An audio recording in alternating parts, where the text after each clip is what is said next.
বিদ্যাসাগর ইউনিভার্সিটিতে তোমরা যারা ফার্স্ট সেমিস্টার হিস্ট্রি অনার্সে পড়াশোনা করছো অর্থাৎ সবেমাত্র ভর্তি হয়েছো, তোমাদের যে ফার্স্ট পেপারটি রয়েছে অর্থাৎ মেজর সাবজেক্ট হিসেবে ইতিহাস অনার্সের উপরে যে প্রথম পেপারটি তোমাদেরকে এই পেপারে পড়তে হচ্ছে MJ1T বা মেজর 1, প্রাগৈতিহাসিক যুগ থেকে খ্রিস্টপূর্ব ষষ্ঠ শতক পর্যন্ত প্রাচীন ভারতের ইতিহাস।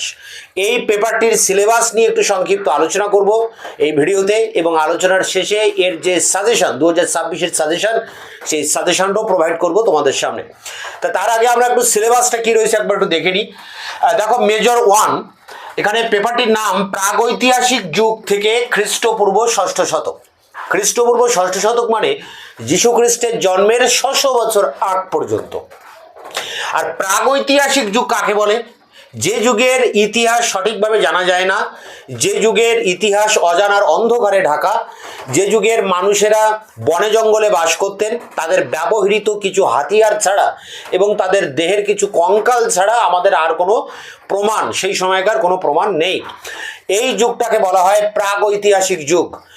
এখন এই যুগে মানুষ বনে জঙ্গলে থাকতেন, মানুষ প্রায় 2.5 লক্ষ বছর বনে জঙ্গলে থেকেছে, পশুর সাথে থেকেছে, এবং খিদে পেলে তারা পশুকে শিকার করে তারা ক্ষুধা নিবৃত্তি করেছে। এবং মানুষ এই যে 2.5 লক্ষ বছর বনে জঙ্গলে ছিল, তাদের একমাত্র অবলম্বন ছিল পাথরের হাতিয়ার। অর্থাৎ মানুষ 2.5 লক্ষ বছর ধরে পাথরের হাতিয়ার ব্যবহার করেছে, এবং এই হাতিয়ার প্রথম দিকে বড় আকারের ছিল, পরে সেটা মাঝারি, ক্ষুদ্র, ধারালো হয়। এইভাবে হাতিয়ারেরও পরিবর্তন আসে, এবং মানুষের দৈহিকও পরিবর্তন, নানা রকম পরিবর্তন আসে। আমরা জানি মানুষের যে এককোষী অ্যামিবা থেকে মানুষের উৎপত্তি, তারপরে এপ থেকে, বানর থেকে মানুষের আবির্ভাব, এবং মানুষের এই দৈহিক গঠনের এই পরিবর্তনের বিভিন্ন স্তর রয়েছে। আমরা জানি Australopithecus, Homo erectus, Homo sapiens, Homo habilis, Homo sapiens sapiens, আজকের এই আধুনিক মানুষ। অনেকগুলো স্তর আছে, এবং এক একটা স্তরে মানুষের শরীরের বিভিন্ন বৈশিষ্ট্যের পরিবর্তন ঘটে। হাত পায়ের চোয়ালের গঠন পূর্ণাঙ্গ আকারে আসে। যেহেতু মানুষ আগে ঝুঁকে হাঁটতো, বাদরের মতো ছিল, সেই জায়গায় 2 পায়ে দৌড়ানো বা 2 পায়ে কাজ করতে পারা, 2 পায়ে দাঁড়ানো যে শক্তপোক্ত মানুষ, এটা কিন্তু একদিনে হয়নি। এই প্রায় 2.5 লক্ষ বছর ধরে মানুষের এই সমস্ত পরিবর্তনগুলো ঘটতে থাকে। তাহলে আমাদেরকে প্রথমে কি পড়তে হচ্ছে? যে মানুষের এই বিকাশ বিবর্তনের ইতিহাস পড়তে হচ্ছে। তারপর এই যে মানুষ 2.5 লক্ষ বছর ধরে বনে জঙ্গলে ছিল, মানুষের একমাত্র হাতিয়ার ছিল পাথরের তৈরি। তাই ঐতিহাসিকরা এই যুগটাকে, অর্থাৎ এই যে প্রাগৈতিহাসিক যুগ বলে আমরা যে যুগটাকে ধরছি, এই যুগটাকে বলা হচ্ছে পাথরের যুগ। ঐতিহাসিকরা এমন নাম দিয়েছেন যে এটা স্টোন এজ, পাথরের যুগ। যেহেতু 2.5 লক্ষ বছর ধরে পাথরের হাতিয়ারে নানা রকম পরিবর্তন কিন্তু বারে বারে এসেছে, তাই এই যুগটাকে আবার 3 ভাগে ভাগ করা হয়: প্রাচীন পাথর, মধ্য পাথর এবং নব্য পাথর। প্রাচীন পাথরের হাতিয়ারগুলো ছিল আকারে অনেক বড়, মধ্য পাথরের আকারের হাতিয়ারগুলো একটু ছোট হয়, এবং নব্য পাথরের যুগে এসে অনেক ধারালো উন্নত হয় পাথরের হাতিয়ার। এবং নব্যপ্রস্তর যুগে এসে মানুষ চাকার আবিষ্কার করতে শেখে, মানুষ কৃষিকাজ শেখে, ঘরবাড়ি বানাতে শেখে, ঘরবাড়ি বানানোর এতে মানুষ সভ্যতা গড়ে তোলে, মানুষ আগুনের ব্যবহার, কুমোরের চাকার ব্যবহার, আরও অনেক কিছুর ব্যবহার করতে মানুষ শেখে নব্যপ্রস্তর যুগে। তাই নব্যপ্রস্তর যুগে মানুষের জীবনে বিরাট পরিবর্তন আসছে, যেটা প্রাচীন প্রস্তর, মধ্যপ্রস্তর যুগে অত পরিবর্তন আসেনি, নব্যপ্রস্তর যুগে বেশি পরিবর্তন আসে। তো এই যুগটাকে অধ্যাপক গর্ডন চাইল্ড তার ম্যান মেক্স হিমসেলফ গ্রন্থে এই যুগটাকে বিপ্লবের সাথে তুলনা করেছেন, এবং এই যুগটাকে বলছেন নব্যপ্রস্তর যুগের বিপ্লব। তাহলে পাথরের যুগের এই যে 2.5 লক্ষ বছর প্রাগৈতিহাসিক যুগ, অর্থাৎ এই যে পাথরের যুগ, এটা আমাদেরকে খুব ভালো করে পড়তে হবে। তার মধ্যে প্রাচীন পাথরের যুগ, যেটা বেশি সময় ধরে চলে, তার আবার অনেকগুলো ভাগ আছে: উচ্চ প্রস্তর, মধ্য প্রস্তর, নিম্ন প্রস্তর।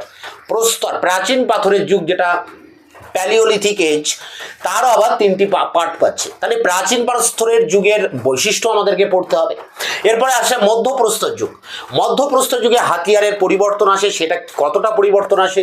মধ্যপ্রস্তর যুগে বিভিন্ন গুহা চিত্রের আবির্ভাব ঘটে, এবং মধ্যপ্রস্তর যুগের আরও অনেক বৈশিষ্ট্য আমরা দেখতে পাই। বিশেষ করে পাথরের তৈরি হাতিয়ারে একটা বিরাট পরিবর্তন আসে।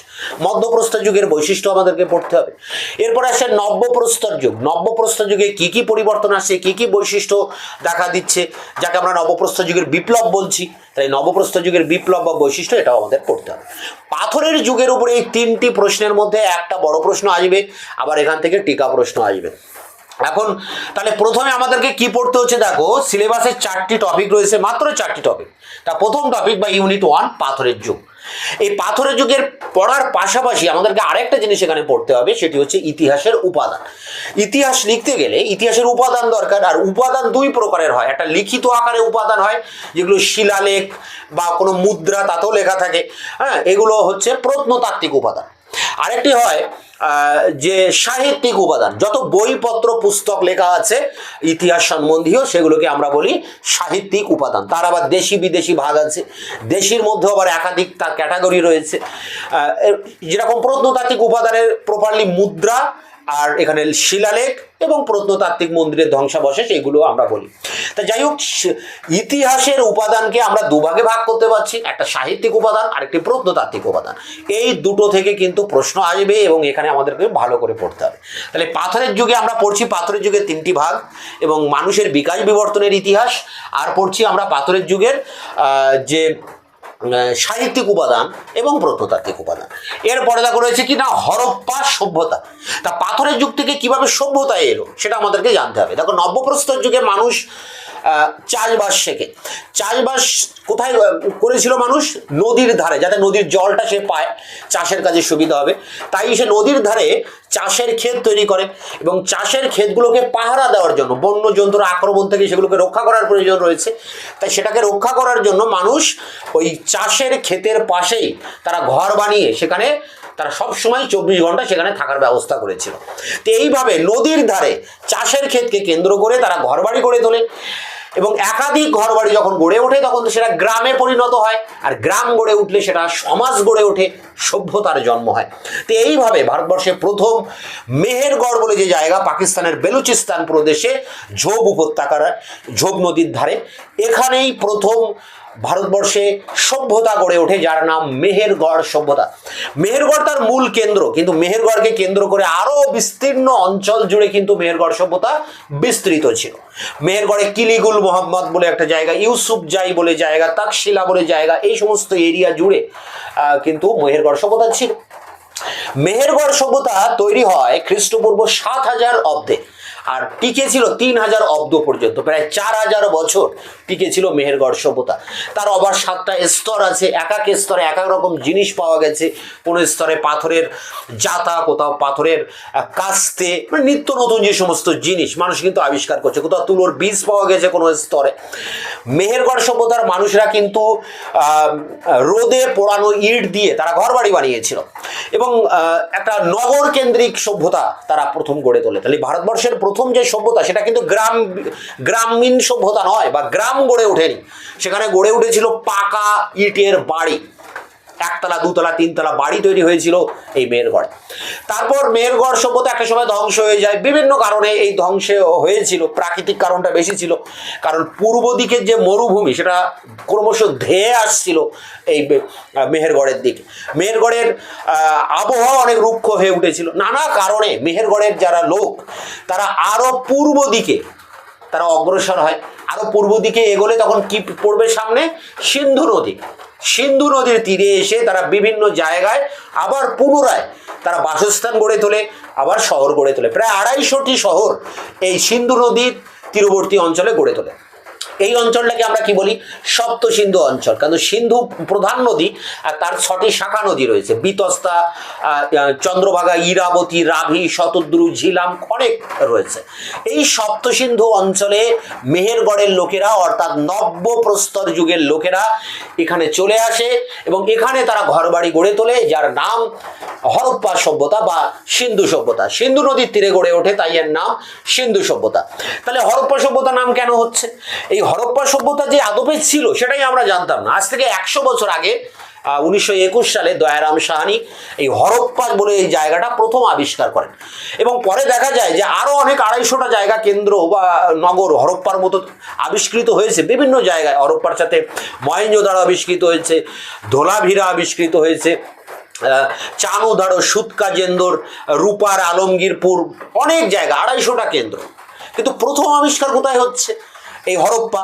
এবং হরপ্পা আবার সবার থেকে বড়, এবং হরপ্পা নানা রকম দিক দিয়ে দেখা যায় যে হরপ্পাটা রাজধানীর মতো ছিল।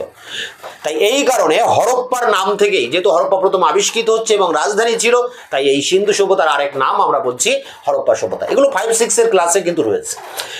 এখন এই হরপ্পা সভ্যতা 3000 খ্রিস্টপূর্বাব্দে গড়ে ওঠে, যারা মেহেরগড়ের লোকেরাই ধরা হচ্ছে যে এরাই তৈরি করেছিল।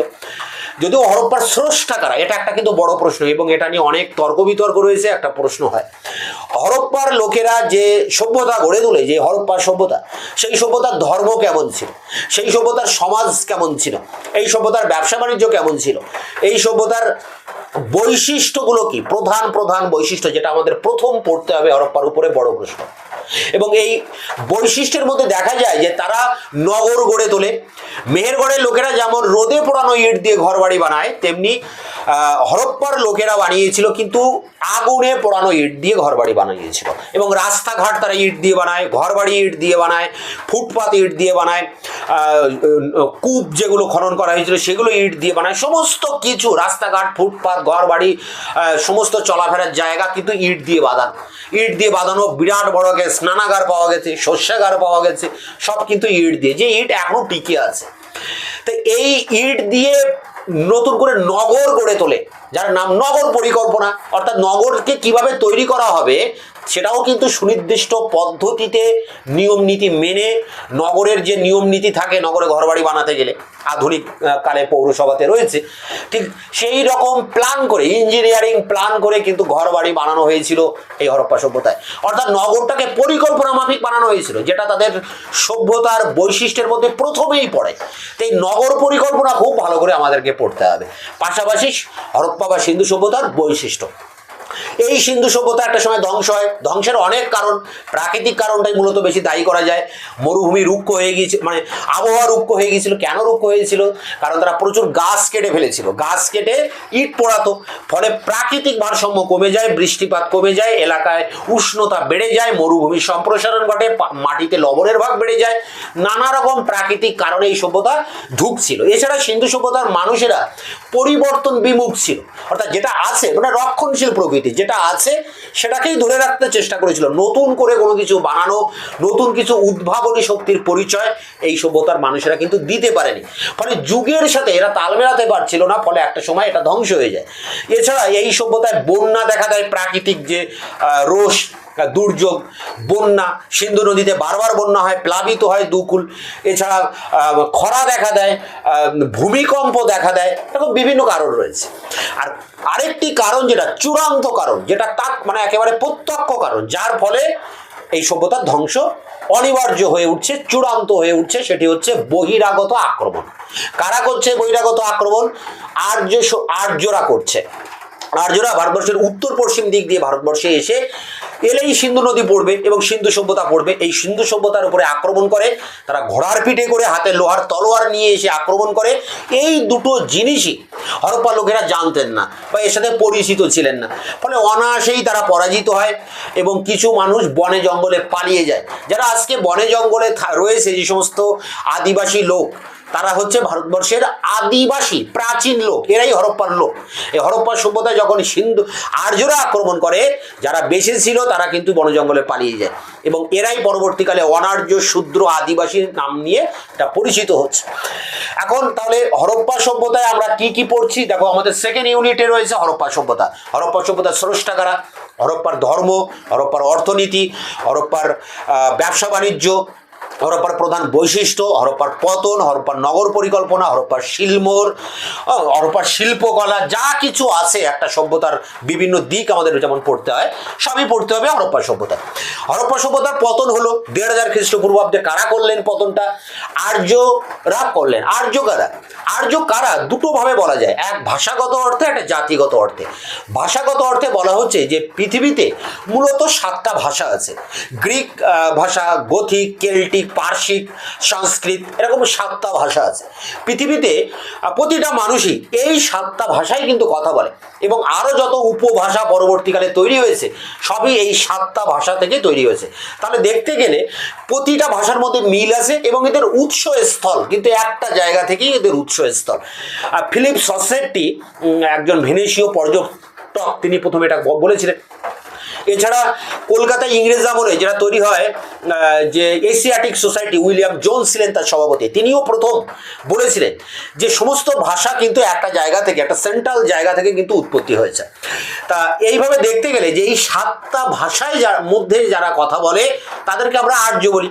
এই 7টা ভাষাকে বলা হয় ইন্দো ইউরোপীয় ভাষা গোষ্ঠী। এই ভাষা গোষ্ঠীর যারা যারা আছেন সবাই আর্য, এটা একটা ব্যাপার। আরেকটা জাতিগত অর্থে বলা হয় যে বিশুদ্ধ রক্তের যারা অধিকারী তারাই হচ্ছে আর্য। যেমন পারস্য সম্রাট সাইরাস, তিনি প্রথম নিজেকে প্রধান আর্য বলে ঘোষণা করেছিলেন। ওদিকে হিটলার, আধুনিককালের হিটলার জার্মানিতে বলেছিলেন তিনি প্রধান আর্য, আর সবাই অনার্য। তাই এইভাবে দেখা যায় আর্য জাতিগত অর্থে ব্যবহৃত হচ্ছে এবং ভাষাগত অর্থে। এখন এই আর্যরা যে ভারতবর্ষে এলেন, কোথা থেকে এলেন, এরা ছিলেন কোথায়? অনেক জায়গার নাম করা হচ্ছে, কেউ রাশিয়া, কেউ সাইবেরিয়া, কেউ উত্তর মেরু, কেউ উজবেকিস্তান, কেউ মঙ্গোলিয়া, নানা রকম তর্ক বিতর্ক রয়েছে। কিন্তু মূলত যেটা বোঝা যাচ্ছে যে রাশিয়ার যে কিরগিজ স্টেপ বলে যে তৃণভূমি অঞ্চলটা রয়েছে উরাল পর্বতের পাদদেশে, সেই জায়গায় ছিল এই আর্য জাতির বাস। তারা সেখানে গোচারণ করতেন, পশুপালন করতেন, গ্রাম্য জীবনযাপন করতেন। পরবর্তীকালে তাদের মাইগ্রেশন হয়, তারা ছড়িয়ে পড়ে পৃথিবীর বিভিন্ন প্রান্তে। একদল ভারতবর্ষের দিকে আসে। এই ভারতবর্ষের দিকে যারা এসেছিল, এই আর্যরা সিন্ধু সভ্যতা আক্রমণ করে সিন্ধু অঞ্চল অর্থাৎ সপ্ত সিন্ধু অঞ্চল তারা দখল করে নেয় এবং এখানে তারা নিজেদের মতো করে সভ্যতা গড়ে তোলে। তারা সমস্ত নগর ধ্বংস করে দেয়। নগর ধ্বংস করে দিয়ে সেই জায়গায় গড়ে তোলে গ্রামীণ সভ্যতা। তাহলে ভারতবর্ষের সভ্যতার অধোগতি হলো। প্রথমে ছিল নগর সভ্যতা, সেখান থেকে চলে এলো আবার গ্রামীণ সভ্যতা, শহর থেকে গ্রামে ফিরে আসছে। এই কারণে ঐতিহাসিক শিরিন রত্নাকর তিনি বলছেন যে ভারতীয় সভ্যতার এখানে কিন্তু অধোগতি হচ্ছে, ঊর্ধ্বগতি নয়। তা যাই হোক, এখানে আর্যরা এলেন। আর্যরা এসে ভারতবর্ষে তারা সিন্ধু অঞ্চলে বসবাস করতে লাগলেন। প্রায় 500 বছর তারা এখানে ছিলেন। 1500 খ্রিস্টপূর্বাব্দে তারা আসেন এবং 1000 খ্রিস্টপূর্বাব্দ পর্যন্ত এই জায়গায় তারা থাকেন এবং তারা রচনা করেন ঋগ বেদ। পরবর্তীকালে তারা আরো 3টি বেদ রচনা করেন, সামবেদ, যজুর্বেদ এবং অথর্ববেদ। এই বেদেই লেখা আছে যে আর্যরা কিভাবে চলবে। একটা মানুষ ছোট থেকে মৃত্যু পর্যন্ত, জন্ম থেকে মৃত্যু পর্যন্ত কোন কোন আশ্রমের মধ্যে দিয়ে সে চলবে। গার্হস্থ্যশ্রম, ব্রহ্মচর্যশ্রম, বানপ্রস্থাশ্রম, সন্ন্যাস, এই 4টি আশ্রম রয়েছে যাকে চতুরাশ্রম বলা হয়। এগুলো ভিতর দিয়ে একজন আর্যের পুরো জীবনটা অতিবাহিত হবে। এক কথায় এক আর্যদের জীবনকে নিয়ন্ত্রণ করতেন বেদ। বেদ ঈশ্বরের বাণী শুনে শুনে লেখা হতো, গুরু তার শিষ্যকে বলতেন, শিষ্য তার শিষ্যকে বলতেন। এইভাবে বংশ পরম্পরায় কিন্তু বেদের বাণী মুখে মুখে ছিল। তাই বেদকে শ্রুতি বলে এবং বেদ হচ্ছে ঈশ্বরের বাণী, কোনো পুরুষের বাণী নয়, তাই এটা অপৌরুষেয়। এখন এই বেদকে কেন্দ্র করে আর্যদের জীবন আবর্তিত হওয়ায় আর্য সভ্যতার আরেক নাম বৈদিক সভ্যতা। এখন এই বৈদিক সভ্যতার 2টো ভাগ। একটা ভাগ যখন তারা প্রথম এই সপ্ত সিন্ধু অঞ্চলে এলো এবং এই অঞ্চলে বসতি গড়ে তুলে 500 বছর ছিল এখানে এবং তারা ঋগ্বেদ রচনা করে, এই সময়টাকে বলা হচ্ছে ঋগ বৈদিক যুগ। এরপর মানে 1000 খ্রিস্টপূর্বাব্দে চলে এসছে, তখন আর্যরা ভারতবর্ষের আরো পূর্ব দিকে অগ্রসর হয়। যেমনটা মেহেরগড়ের লোকেরা সিন্ধু নদীর দিকে এসেছিল পূর্ব দিকে, ঠিক সেরকম সিন্ধু অঞ্চলের এই আর্য সভ্যতার লোকেরা আরো পূর্ব দিকে প্রবেশ করে। আরো পূর্ব দিকে গেলে পড়বে গঙ্গা এবং যমুনা নদী উপত্যকা। এই অঞ্চলে এসে তারা নদীর পাশে গ্রাম গড়ে তোলে এবং এই বন জঙ্গল কেটে, লোহার ভারী অস্ত্র দিয়ে বন জঙ্গল কেটে কৃষি ক্ষেত বার করে সেখানে চাষবাস করতে থাকে, ভালো ফসল হয়, বাজার গড়ে ওঠে, বিভিন্ন বাজার আনাগোনা বাড়ে মানুষের এবং এক গ্রামের সাথে আরেক গ্রামের ব্যবসা বাণিজ্য হতে থাকে। এইভাবে এই সভ্যতার বিস্তার ঘটে। আর্য সভ্যতার বিস্তার ঘটছে উত্তর ভারতে। তাই উত্তর ভারতকে বলা হয় আর্যাবর্ত।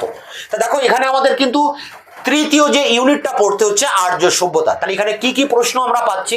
প্রথম প্রশ্ন যে আর্য কারা? এই যে বিদেশ থেকে আর্যরা এলেন কিরগিজ স্টেপ অঞ্চল থেকে, এরা কারা? এটা কি সত্যি বিদেশি ছিল না ভারতেরই লোক এরা? এটা নিয়ে একটা তর্ক বিতর্ক আছে যাকে বলা হয় আর্য বিতর্ক, এটা দিয়ে শুরু।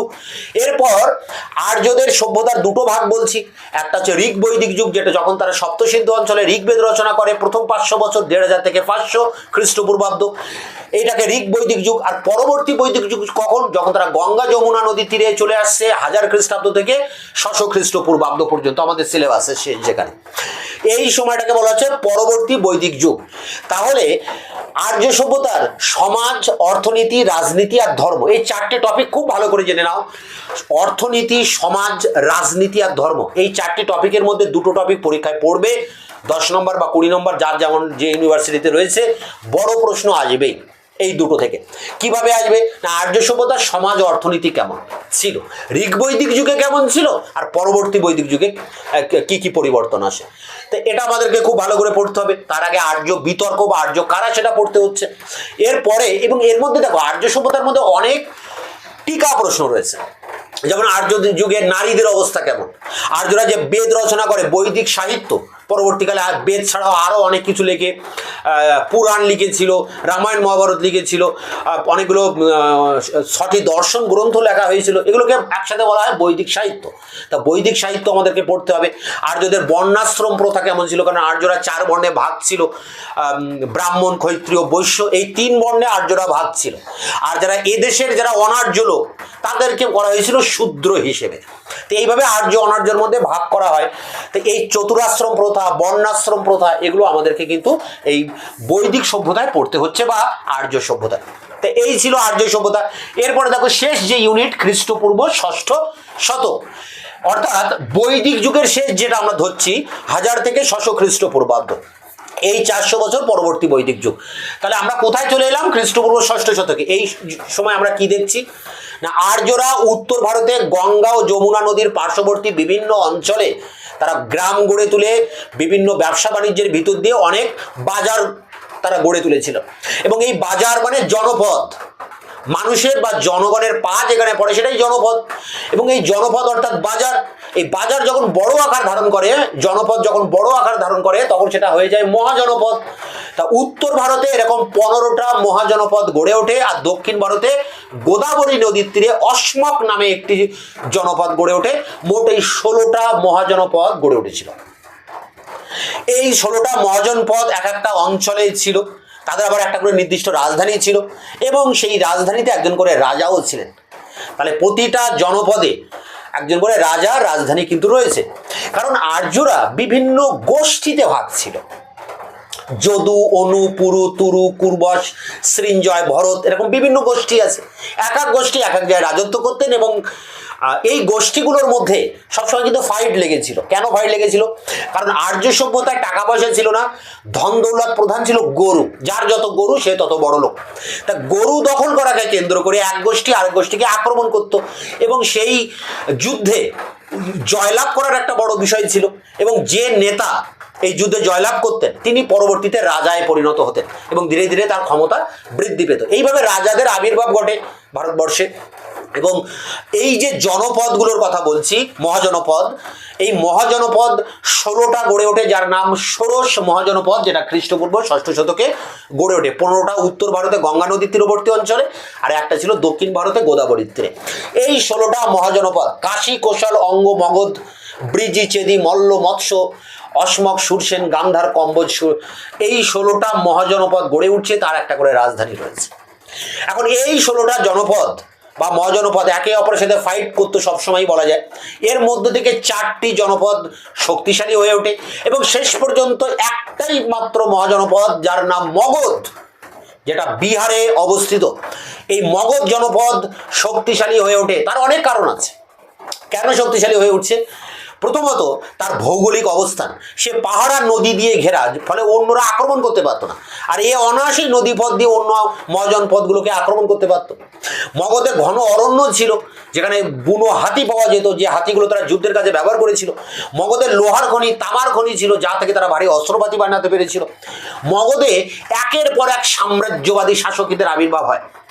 যেমন মগধের প্রথম রাজা বিম্বিসার, তার পুত্র অজাতশত্রু, এরা সবসময় মগধকে কিভাবে বাড়ানো যায়, মগধ সম্প্রসারণ করা যায় সেইটা কিন্তু করে গেছে। প্রথমে এই হরজঙ্গ বংশের রাজত্ব, এরপরে শিশুনাগ বংশ, কালাশোক শিশুনাগেরা আসে, এরপর নন্দ বংশ, মহাপদ্মনন্দ শেষ রাজা ধননন্দ, তাকে হটিয়ে চন্দ্রগুপ্ত মৌর্য মৌর্য বংশ প্রতিষ্ঠা করছেন, এরপর বিন্দুসার, তারপরে অশোক। এই সমস্ত রাজারা কিন্তু ছিল সাম্রাজ্যবাদী, সব সময় পার্শ্ববর্তী রাজ্যকে আক্রমণ করে সেটাকে সাম্রাজ্যের অন্তর্ভুক্ত করেছে। এছাড়া এই সমস্ত রাজাদের যারা মন্ত্রী ছিলেন তারাও ছিলেন সাম্রাজ্যবাদী এবং খুব পারদর্শী প্রধানমন্ত্রী ছিলেন। অশোকের রাধাগুপ্ত বলে একজন প্রধানমন্ত্রী ছিলেন, অশোকের খুবই পারদর্শী একজন রাজা। চন্দ্রগুপ্ত মৌর্যের আমরা জানি কৌটিল্য বা চাণক্য ছিলেন। হ্যাঁ, এরকম বিম্বিসার বা অজাতশত্রু যারা মগধের প্রথম রাজা, তাদেরও কিন্তু গুরুত্বপূর্ণ সব মন্ত্রীরা ছিলেন। তো এই সমস্ত সুযোগ্য মন্ত্রী এবং এই সাম্রাজ্যবাদী শাসকের হাতে পড়ে মগধ বিরাট বড় এক সাম্রাজ্য তৈরি করে, সমস্ত জনপদগুলো দখল করে নিয়ে সে ভারতবর্ষে প্রথম সাম্রাজ্য গড়ে তুলছে মগধ সাম্রাজ্য, যার প্রথম রাজা বিম্বিসার। আর পরবর্তীকালে সর্বভারতীয় সম্রাট হিসাবে ভারতবর্ষের প্রথম সর্বভারতীয় ঐতিহাসিক সম্রাট ছিলেন চন্দ্রগুপ্ত মৌর্য। ভারতের প্রথম ঐতিহাসিক সম্রাট হিসাবে বলা যায় মহাপদ্মনন্দকে। তা যাই হোক, এগুলোর মধ্যে আমরা আসছি না, আমরা দেখবো যে খ্রিস্টপূর্ব ষষ্ঠ শতকে কি হচ্ছে। ষোড়শ মহাজনপদ গড়ে উঠছে, সেই ষোড়শ মহাজনপদের উপরে ডিটেলসে আমাদেরকে পড়তে হবে। এবং ষোড়শ মহাজনপদ গড়ে উঠছে কখন? খ্রিস্টপূর্ব ষষ্ঠ শতকে। তার মধ্যে মগধ সাম্রাজ্য তৈরি করছে। মগধের উত্থান কিভাবে হচ্ছে এই পর্যন্ত আমাদের সিলেবাসে রয়েছে। আর একটা অংশ রয়েছে, দেখো, এই খ্রিস্টপূর্ব ষষ্ঠ শতকে আর একটি ঘটনা ঘটে, প্রতিবাদী ধর্ম আন্দোলন। তা তখন ধর্ম বলতে কি আছে? হিন্দু ধর্ম। আর্যরা তাদের যে বেদ নির্ভর হিন্দু ধর্ম, ব্রাহ্মণ্যবাদী হিন্দু ধর্ম, সেই ধর্মটাই তখন ছিল। তার বিরুদ্ধে প্রতিবাদ হতে থাকে। কারা করে প্রতিবাদ? কারণ হিন্দু ধর্মের চারটি শ্রেণী, ব্রাহ্মণ, ক্ষত্রিয়, বৈশ্য, শূদ্র, এবং চার বর্ণের আলাদা আলাদা কাজের কথা বলা আছে। ব্রাহ্মণের কাজ মুখের কাজ, যেহেতু ব্রহ্মার মুখ থেকে তৈরি হয়েছে, তাই মুখের কাজ এখানে বিদ্যা চর্চা করা, বিদ্যা শিক্ষা দেওয়া এবং পূজা আর্চা করা। আদি গুরু বা আদি পুরুষ ব্রহ্মার হাত থেকে, বাহু থেকে তৈরি হয়েছে ক্ষত্রিয়। ক্ষত্রিয়ের কাজ দেশ শাসন করা, দেশ রক্ষা করা। ব্রহ্মার উরু থেকে তৈরি হয়েছে বৈশ্য, যাদের ব্যবসা বাণিজ্য এবং চাষবাস করার কথা। এবং ব্রহ্মার পায়ের পাতা থেকে তৈরি হয়েছে শূদ্র। তা পায়ের পাতা যেমন দেহকে ধরে রাখে, তেমনি শূদ্রের কাজ হবে বাকি তিনটি বর্ণের সেবা করা।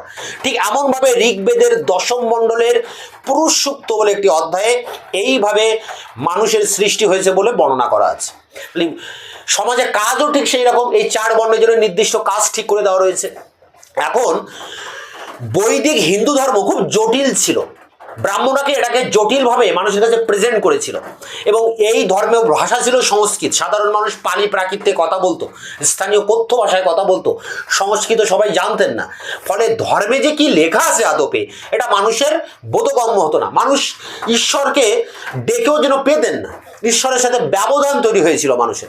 এই জন্য মানুষের মনে একটা জিজ্ঞাসা তৈরি হয় ঈশ্বর সম্পর্কে। তারা একটা সহজ সরল ধর্ম খুঁজতে থাকে। এছাড়া কি হয়, এই বৈদিক ব্রাহ্মণ ধর্ম অনেক জটিল হওয়ার কারণে যাগযজ্ঞ হতো, খুব বিরাট আড়ম্বর করে রাজারা যজ্ঞ করতেন। অশ্বমেধ যজ্ঞ, রাজসূয় যজ্ঞ, বাজপেয় যজ্ঞ। এছাড়া সাধারণ মানুষ তো যজ্ঞ করতেনই, বা কোনো কিছু হলেই তার নিদান হতো কিন্তু যজ্ঞ করা। এবং সেই যজ্ঞে 500 গরু বলি, 1000 গরু বলি দেওয়া হতো এক একটা যজ্ঞে। গরু বলতে ষাঁড় বা যেগুলো চাষের কাজে লাগানো হতো। তো এইভাবে গরু নিধন হওয়ার ফলে চাষের ক্ষেত্রে গরু ঘাটতি দেখা দেয়। বৈশ্য সম্প্রদায় যারা চাষবাস করছিলেন, তাদের চাষবাস করতে অসুবিধা হয়। তারা তখন এই হিন্দু ধর্ম আর মানতে চাইছে না। বৈশ্যরা ব্যবসা বাণিজ্য করতেন, সেখানে সুদের কারবার অপরিহার্য। কিন্তু হিন্দু ধর্মে শাস্ত্রে লেখা আছে সুদের ব্যবসা করা যাবে না। ফলে বৈশ্য সম্প্রদায় দুই দিক দিয়ে মার খেতে থাকে, ব্যবসা বাণিজ্যের ক্ষেত্রেও এবং এদিকে চাষবাসের ক্ষেত্রেও। এছাড়া বৈশ্য সম্প্রদায় চাষবাস ব্যবসা বাণিজ্য করে তারা অনেক অর্থবান হয়ে পড়ে। সমাজে তাদের হাতে প্রচুর টাকা চলে আসে, তারা বড় লোক হয়ে যায়, কিন্তু তাদের কোনো সম্মান নেই, তাদের পজিশন তো 3 নম্বরে। এই জন্য তারা এই সিস্টেমটাকে আর মানতে চাইছিল না। এবার আসি এর আগে যারা রয়েছে ক্ষত্রিয়, ব্রাহ্মণের ঠিক পরে। তা ব্রাহ্মণ এর পরে যিনি রয়েছে সেই ক্ষত্রিয়, তারা দেশ শাসন করছে। হয়তো রাজা, দেশের রাজা, তিনি ক্ষত্রিয়, কিন্তু রাজাকে ভরা রাজসভায় সিংহাসন থেকে নেমে এসে তার পূর্বপুরোহিতকে তার পায়ে হাত দিয়ে প্রণাম করতে হচ্ছে। রাজার পক্ষে এটা খুব একটা সম্মানজনক নয়। এই জন্য রাজা এই ব্রাহ্মণদের আধিপত্য মানতে চাইছে না। অর্থাৎ ক্ষত্রিয়রা তারাও সমান মর্যাদার দাবি করছে ব্রাহ্মণের সাথে। এর ফলে কি হয়, সমাজে একটা অশান্তি তৈরি হয়। হিন্দু ধর্মকে কেন্দ্র করে একদিকে বৈশ্য, অন্যদিকে ক্ষত্রিয়, এদের মধ্যে অসন্তোষ তৈরি হয়। আর শূদ্র শ্রেণী তো একেবারে শেষে রয়েছে, তারা 3 শ্রেণী দ্বারা লাঞ্ছিত, তাদের মধ্যে তো অসন্তোষ আছেই। এইভাবে 3টি শ্রেণী 3 দিক থেকে, অর্থনৈতিক দিক দিয়ে, সামাজিক দিক দিয়ে, ধর্মীয় দিক দিয়ে ব্রাহ্মণ ও হিন্দু ধর্মের বিরুদ্ধে প্রতিবাদ করতে থাকে খ্রিস্টপূর্ব 6ষ্ঠ শতকে, যাকে বলা হয় প্রতিবাদী ধর্ম আন্দোলন। এবং মানুষ এই সময় নতুন ধর্মের খোঁজ করতে থাকে। ঠিক এই প্রেক্ষাপটে মহাবীরের নেতৃত্বে জৈন ধর্ম আর গৌতম বুদ্ধের নেতৃত্বে বৌদ্ধ ধর্মের আবির্ভাব ঘটে। এখন সেই বৌদ্ধ ধর্মের অনেক নিয়ম নীতি আছে, অষ্টাঙ্গিক মার্গ, আর্য সত্য, বোধিবৃক্ষ, ধর্মচক্র, প্রবর্তন, এগুলো বৌদ্ধ ধর্মে রয়েছে। এবং বৌদ্ধ ধর্মের ধর্মগ্রন্থের নাম ত্রিপিটক, 4টি সম্মেলন হয়। বৌদ্ধ ধর্মের মূল আদর্শগুলো কি রয়েছে এগুলো আমাদের সব জানতে হবে। পাশাপাশি জৈন ধর্মে যারা তীর্থঙ্কর, ধর্ম প্রচারক যারা, তাদের তীর্থঙ্কর বলে। 24 জন তীর্থঙ্কর রয়েছেন। 23 নম্বর হচ্ছে মহাবীর, যিনি পার্শ্বনাথ, যিনি চতুর্জাম প্রথা চালু করেন। আর 24তম যে তীর্থঙ্কর মহাবীর, তিনি পঞ্চম মহাব্রত চালু করেন। এবং ত্রিরত্ন বলে 3টি রত্ন এই ধর্মে রয়েছে। এদের প্রধান ধর্মগ্রন্থের নাম দ্বাদশ সংঘ। জৈনদেরও অনেক সম্মেলন হয়। এখন এই জৈন ধর্মের প্রধান নীতিগুলো কি, বৌদ্ধ ধর্মের প্রধান নীতিগুলো কি, এদের মধ্যে পার্থক্য কি, এগুলো আমাদেরকে কিন্তু এই খ্রিস্টপূর্ব 6ষ্ঠ শতকে পড়তে হবে এবং এখান থেকে প্রশ্ন আসবেই। খ্রিস্টপূর্ব 6ষ্ঠ শতক যেটা আমাদের শেষ ইউনিট, তাহলে এখান থেকে আমরা কি প্রশ্ন পাচ্ছি? প্রথম প্রশ্ন পাচ্ছি, খ্রিস্টপূর্ব 6ষ্ঠ শতকে মহাজনপদগুলির বর্ণনা দাও এবং মগধের উত্থানের কারণগুলি লেখো। পাশাপাশি রয়েছে যে প্রতিবাদী ধর্ম আন্দোলনের উত্থানের রাজনৈতিক, সামাজিক, অর্থনৈতিক, ধর্মীয় প্রেক্ষাপট কী ছিল, বৌদ্ধ জৈন ধর্মের মূল নীতিগুলো কি, এর বৈশিষ্ট্য কি। এই 4টি কিন্তু বড় প্রশ্ন রয়েছে খ্রিস্টপূর্ব 6ষ্ঠ শতকে। আর্য সভ্যতা থেকে 2টি বড় প্রশ্ন রয়েছে, আর্য বিতর্ক কি এবং আর্যদের সমাজ, অর্থনীতি, রাজনীতি, ধর্ম কি। হরপ্পা সভ্যতা থেকে 2টো বড় প্রশ্ন রয়েছে, হরপ্পা সভ্যতার উত্থান, হরপ্পা সভ্যতার বৈশিষ্ট্য এবং হরপ্পার পতন। তার আগে পাথরের যুগ থেকে 4-5টি বড় প্রশ্ন রয়েছে, প্রাচীন পাথর, মধ্য পাথর, নব্য পাথরের বৈশিষ্ট্য আলাদা আলাদাভাবে। এবং এখানে মানুষের বিকাশ বিবর্তনের ইতিহাস এবং ইতিহাসের উপাদান, সাহিত্যিক উপাদান কি, প্রত্নতাত্ত্বিক উপাদান কি। এই যে 10-12টা প্রশ্ন, এগুলোই মূলত তোমাদের সাজেশন, এগুলো তোমাদেরকে ভালো করে পড়তে হবে। এছাড়া যে টিকা প্রশ্ন রয়েছে আর 10 নম্বরের বা যে বড় প্রশ্ন রয়েছে, এই সমস্ত প্রশ্নের উত্তর কিন্তু আমি ইতিমধ্যে চ্যানেলে আপলোড করে দিয়েছি। সমস্ত প্রশ্নের উত্তর চ্যানেলে আপলোড করা, কোনো একটা প্রশ্নের উত্তর বাকি নেই। তোমাদের এই সাজেশনে যা প্রশ্ন আমি রেখেছি সমস্ত প্রশ্নের উত্তর দিয়ে দিয়েছি চ্যানেলে, একটার পর একটা ভিডিওর ভিতর দিয়ে। হরপ্পার পতনটাকে নিয়ে একটু সংক্ষিপ্ত আলোচনার পর তার যে কোয়ালিটির অ্যান্সার, সেটা কিন্তু চ্যানেলে দেওয়া আছে, সেই ভিডিওর মধ্যেই দেওয়া আছে। এছাড়া তোমরা দেখবে যে একই প্রশ্ন, ধরো হরপ্পার পতন, 20 নম্বরের অ্যান্সারও দেওয়া আছে, 10 নম্বরের অ্যান্সারও দেওয়া আছে। ক্যালকাটা ইউনিভার্সিটিতে 20 নম্বরের অ্যান্সার লাগে, তাই 20 নম্বরের অ্যান্সার দেওয়া। আর অন্যান্য ইউনিভার্সিটিতে 10 নম্বরের অ্যান্সার লাগে, তাই 10 নম্বরের অ্যান্সার দেওয়া। তোমাদের যেটা দরকার তোমরা সেটাই কিন্তু ওখান থেকে সংগ্রহ করবে। এছাড়া সাজেশনে যে প্রশ্নগুলো রয়েছে, যদি বাংলায় ইউটিউবে লিখে সার্চ করো যে আর্য বিতর্ক, এই কথাটুকু লিখে সার্চ করলেই আমাদের অ্যান্সার পেয়ে যাবে। সমস্ত প্রশ্ন এইভাবে তোমরা অ্যান্সার পেয়ে যাবে। শুধু এই পেপার বলে কথা নয়, তোমরা এর পরবর্তীতে যে সমস্ত পেপার তোমাদেরকে পড়তে হবে 4 বছরে 8টা সেমিস্টারে, প্রতিটা সেমিস্টারে ইতিহাস অনার্সের উপরে সমস্ত প্রশ্ন উত্তর পাবে। এছাড়া এডুকেশন আর রাষ্ট্রবিজ্ঞানেরও অনেক নোটসপত্র এখান থেকে তোমরা পেয়ে যাবে সম্পূর্ণ বিনামূল্যে। এটা সম্পূর্ণ ফ্রি চ্যানেল। তা দেখো, এখানে আমরা সিলেবাস নিয়ে এতক্ষণ আলোচনা করছিলাম। পাথরের যুগ, হরপ্পা, আর্য আর খ্রিস্টপূর্ব 6ষ্ঠ শতক, এই 4টি ইউনিট রয়েছে। সিলেবাসটাকে এইভাবে তোমরা বোঝার চেষ্টা করো, আর অন্য কোনো জটিল পদ্ধতিতে যাওয়ার প্রয়োজন নেই। এর সাজেশনটা আমি অন স্ক্রিনে তুলে ধরছি, সেই জায়গা থেকে তোমরা খাতায় নোট ডাউন করবে। Vidyasagar university first semester history major MJ1T suggestion 2026 group C, যেখানে 10 নম্বরের প্রশ্ন 3টি লিখতে হবে, 30 নম্বর। পরীক্ষায় 5টি প্রশ্ন থাকবে, তার মধ্যে 3টি লিখতে হবে। তা দেখো, এখানে প্রথম প্রশ্ন, প্রাচীন প্রস্তর যুগের প্রধান বৈশিষ্ট্য আলোচনা করো, মধ্যপ্রস্তর যুগের প্রধান বৈশিষ্ট্য আলোচনা করো, নব্যপ্রস্তর যুগের প্রধান বৈশিষ্ট্য আলোচনা করো। তোমরা এই 3টি যুগেরই বৈশিষ্ট্য পড়ে রাখবে, একটা কিন্তু পরীক্ষা অবশ্যই আসবে। এরপরে দেখো রয়েছে প্রাচীন ভারতের ইতিহাস রচনায় সাহিত্যিক উপাদানের গুরুত্ব, পরটি হরপ্পা সভ্যতার প্রধান বৈশিষ্ট্য অর্থাৎ নগর পরিকল্পনা, পরটি হরপ্পা সভ্যতার পতনের কারণগুলি আলোচনা করো। দেখো, এখানে হরপ্পা সভ্যতার বৈশিষ্ট্য এবং হরপ্পার পতন, এই দুটোর মধ্যে একটা কিন্তু পরীক্ষায় আসবে। আবার প্রাচীন ভারতের ইতিহাস রচনায় সাহিত্যিক উপাদান বলা হয়েছে, শুধু প্রত্নতাত্ত্বিক নয়, তো এই সাহিত্যিক উপাদান কিন্তু অবশ্যই পরীক্ষায় আসবে। আবার প্রথম 3টে থেকেও কিন্তু একটা পরীক্ষায় আসতে পারে। তো এই পর্যন্ত ছিল হরপ্পা পর্যন্ত, অর্থাৎ সেকেন্ড ইউনিট শেষ হলো। এবার থার্ড ইউনিটে দেখো প্রশ্ন, ঋগ বৈদিক ও পরবর্তী বৈদিক যুগের সমাজ ও অর্থনীতি আলোচনা করো। মগধের উত্থানে ভৌগোলিক ও অর্থনৈতিক প্রেক্ষাপট আলোচনা করো। খ্রিস্টপূর্ব ষষ্ঠ শতকে দ্বিতীয় নগরায়নের উত্থান প্রেক্ষাপট আলোচনা করো। পরটি হরপ্পা সভ্যতার অর্থনীতি ধর্মীয় জীবন বর্ণনা করো। প্রাচীন ভারতে বাণিজ্যিক গিল্ডগুলির উৎস ও বিকাশ সম্পর্কে লেখো। প্রাচীন ভারতের বর্ণ ও জাতি ব্যবস্থা, বিশেষ করে অস্পৃশ্য ও শূদ্রদের অবস্থা কেমন ছিল। পরটি বৌদ্ধ জৈন ধর্মের মূল নীতি এবং উভয় ধর্মের মধ্যে পার্থক্য লেখো। 13টা প্রশ্ন রয়েছে, প্রতিটা প্রশ্নের টপ মোস্ট ইম্পর্টেন্ট। সমস্ত প্রশ্নের উত্তর চ্যানেলে আপলোড করে দিয়েছি, ভিডিও ডেসক্রিপশন বক্সে তার লিঙ্ক দেওয়া আছে। গ্রুপ বি, যেখানে 5 নম্বরের টিকা প্রশ্ন লিখতে হবে 4টি, পরীক্ষায় 6টি প্রশ্ন থাকবে, তার মধ্যে 4টি টিকা কমন পেতে হবে, 20 নম্বর। তাহলে এই তোমাদের আগে 30 আর 20 50, আর এখানে কিছু শর্ট প্রশ্ন তোমাদেরকে লিখতে হবে। 5 নম্বরের 5টি শর্ট প্রশ্ন লিখতে হবে, 2 নম্বরের 10। দেখো, ষোড়শ মহাজনপদ টিকা খুব ইম্পর্টেন্ট। আজীবিক ধর্ম, অষ্টাঙ্গিক মার্গ, মেহেরগড় সভ্যতার উৎখননের গুরুত্ব, বৈদিক সভ্যতা সিন্ধু সভ্যতার পার্থক্য, ক্ষুদ্রাস্যীয় আয়ুধ বা মেগালিথ, সিন্ধু সভ্যতার প্রাচীনত্ব, বিস্তৃতি, শিলমোহর, এগুলো আলাদা আলাদা প্রশ্ন, যে কোনোটা আসতে পারে। প্রাচীন ভারতের দাস প্রথা, ইতিহাসের উপাদান হিসেবে মুদ্রা লিপির গুরুত্ব। দেখো, প্রত্নতাত্ত্বিক উপাদানে মুদ্রার লিপি রয়েছে, সেগুলো আবার টিকাও কিন্তু আসতে পারে। পুরাণ সাহিত্য, বৈদিক সাহিত্য, প্রাচীন ভারতের বিবাহ প্রথা, কৌটিল্যের অর্থশাস্ত্র, মেগাসনিসের ইন্ডিকা, কৃষ্ণ মসৃণ মৃৎপাত্র, এটা আর্যদের বাসন কোষণ, চিত্রিত ধূসর মৃৎপাত্র এবং চতুরাশ্রম প্রথা। 15টা প্রশ্ন রয়েছে, তোমরা প্রথম দিক থেকে 10-12টা প্রশ্ন পড়বে, তার মধ্যে আশা করি কমন পেয়ে যাবে। সমস্ত প্রশ্নের উত্তর চ্যানেল আপলোড করা আছে, ভিডিও ডেসক্রিপশন বক্সে তার লিঙ্ক দেওয়া আছে। দেখা হচ্ছে অন্য ভিডিওতে।